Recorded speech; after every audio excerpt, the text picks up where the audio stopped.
Hi everyone. So today we are going to talk about self-induction and mutual induction. Okay, so it's very important two topics from EMI, and also comparatively then when we compare to other topics, this is the like simple topic also, like not very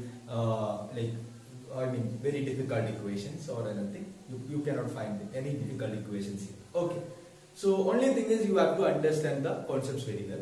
And also this is almost the end of EMI, okay, and there is no much topics in EMI left, and this is our next three couple of topics are like a link to the AC alternating current, and next that we are going to discuss alternating current. Alright, so anyways, okay, let's see what is an inductor. So first of all, what is an inductor? Have you heard this word inductor? Yeah, you must have heard this word inductor before. What is an inductor? Inductor is a device which we use to measure, to store magnetic energy. So which we use to store magnetic energy. That is what is inductor. When the current is passed through it, when there is a current passed through it. For example, what is this? This is a solenoid. This is a solenoid. It's an inductor. Okay. So when current passes through it, the magnetic energy will store the magnetic energy. And what about this one? This is just simply a coil. Okay, it's simply a coil. And what about this one? Yeah, we have seen this. What is this? And this is a toroid. And it's not exact, picture, but I'm just giving you. Okay, so to get an idea. So this is what is a toroid. So look at this. All these things, inductor, all these things are inductor. And what is the property? It will store the energy. Alright, so also you have to understand one thing, like when a current passes through a coil, for example, look at this, here I have taken a solenoid.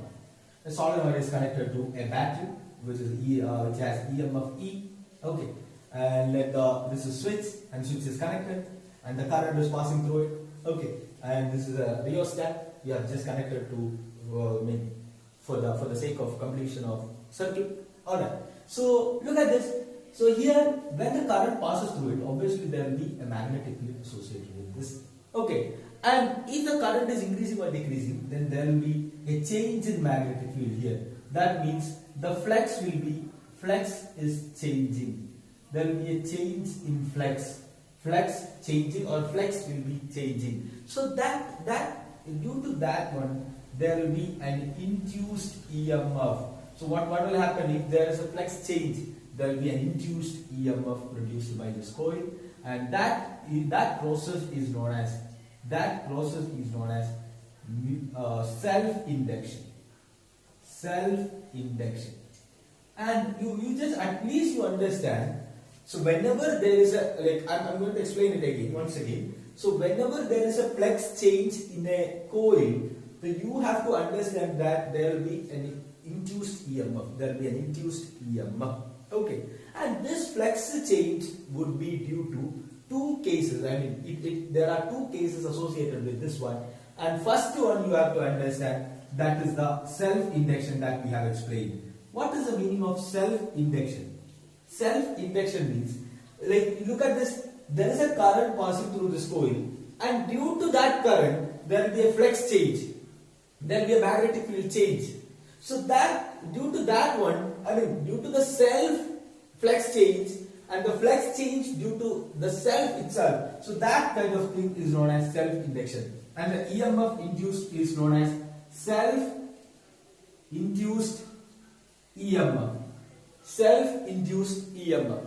Okay, and also there is another case that we are going to discuss in the next session, that is mutual induction. What is mutual induction?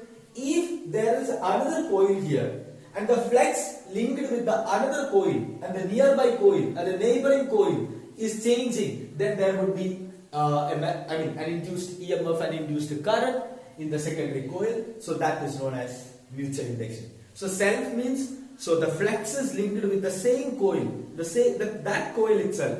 And mutual induction, the flex is linked with the neighboring coil. So if there is a change in that flex, there will be there will be an induced EMF here. I think you got it. Okay, so that is what is self-induction and mutual induction.